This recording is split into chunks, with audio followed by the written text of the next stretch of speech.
Statement under Customs Act 1962 is the topic which we are discussing. Under the provisions of Section 108 of the Customs Act, any officer not below the rank of Superintendent of Customs is authorized to record a statement. Ministerial gazetted officers who are gazetted officers are not authorized to record the statement. Only the executive officers are authorized to record the statement. Statement is important piece of evidence gathered during the course of investigation of a case which is being investigated. It is an inquiry having judicial backing. Statement can be recorded by summoning a person or his authorized representative. Summons can be written in the written form or oral form. Oral form needs to be confirmed later by issuing a written summons. Summons to be issued with the DIN number which is mandatory.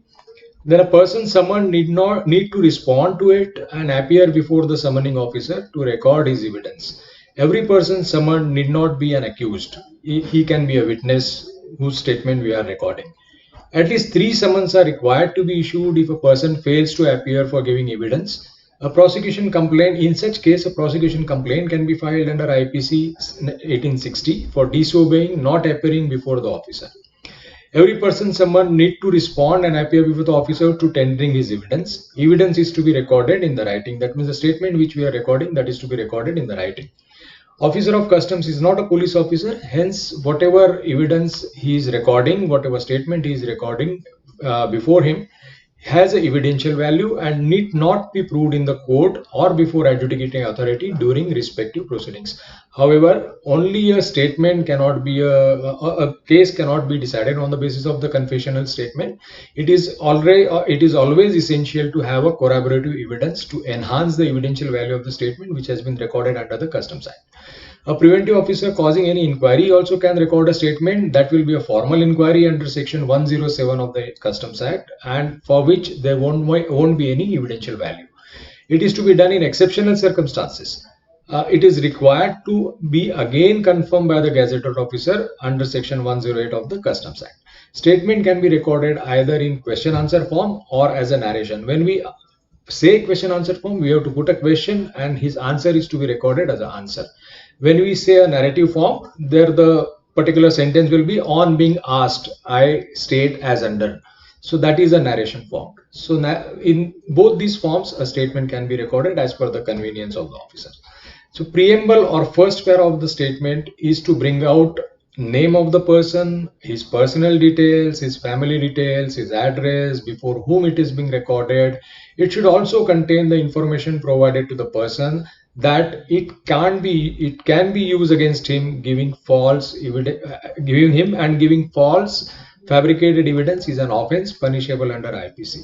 And knowing his responsibility, he is giving his true and voluntary statement. This is very important part of the preamble of the statement. The preamble to the statement should also contain a line that the statement is being recorded without any force, coercion, inducement, or threat. It is advantageous if the statement of a person is recorded in a language which a person can read. It is always better if it is recorded in the person's own handwriting in a language he can read or write. If a statement is typed and recorded in language which person can't write fluently, then it is better if an endorsement is recorded in his own handwriting at the end of the statement. That statement is read over to him and is correctly recorded as stated by him. The statement can be read over by an independent person and his signature can be obtained to that effect on the statement. All pages of statement are required to be signed by a person in original with date.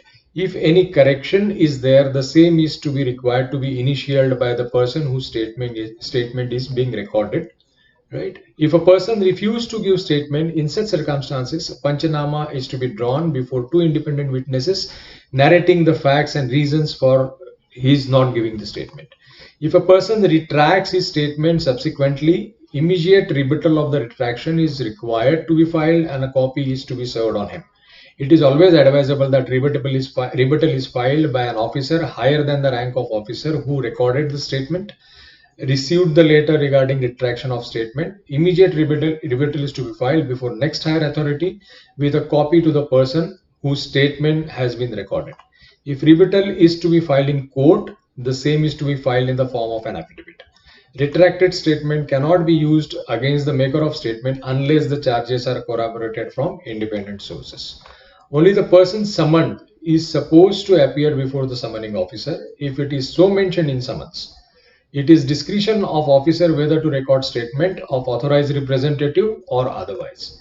An advocate cannot represent a person summoned, and his assistance cannot be availed by the person who has been summoned. At the most, advocate can remain present at the time of recording of statement at visible but beyond hearing distance.